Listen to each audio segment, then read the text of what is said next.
Indian പ്രസിഡന്റായി സ്ഥാനമേറ്റ ശേഷം പ്രസിഡന്റിന്റെ കൊട്ടാരത്തിലേക്ക് ചെന്നപ്പോൾ ഓരോ ജോലിക്കാരും അവരവരുടെ ജോലിയും സ്ഥാനവും പറഞ്ഞ് കലാം സാറെ പരിചയപ്പെട്ടു.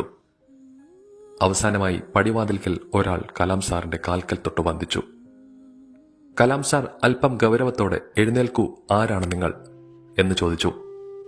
"സാർ, ഞാൻ ഈ കൊട്ടാരത്തിൽ പ്രസിഡന്റിന്റെ ഷൂ പോളിഷ് ചെയ്യുന്ന ആളാണ്."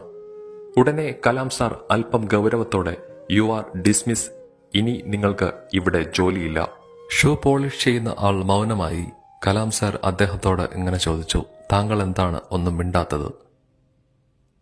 "സാറിന് ജോലി കിട്ടിയപ്പോൾ എന്നെ ജോലിയിൽ നിന്ന് ഒഴിവാക്കിയല്ലോ എന്ന് ചിന്തിച്ചു പോയി സാർ." ഷൂ പോളിഷ് ചെയ്യുന്നവൻ ഇങ്ങനെ അദ്ദേഹത്തോട് പറഞ്ഞപ്പോൾ അദ്ദേഹത്തിന് ഒരു ചെറു പുഞ്ചിരിയാണ് വന്നത്. "നിങ്ങളെ ജോലിയിൽ നിന്ന് ഒഴിവാക്കുന്നില്ല, ജോലി ഉയർത്തി തന്നിരിക്കുന്നു. ഇനി മുതൽ നിങ്ങൾ പൂന്തോട്ടത്തിൽ ജോലി ചെയ്യും."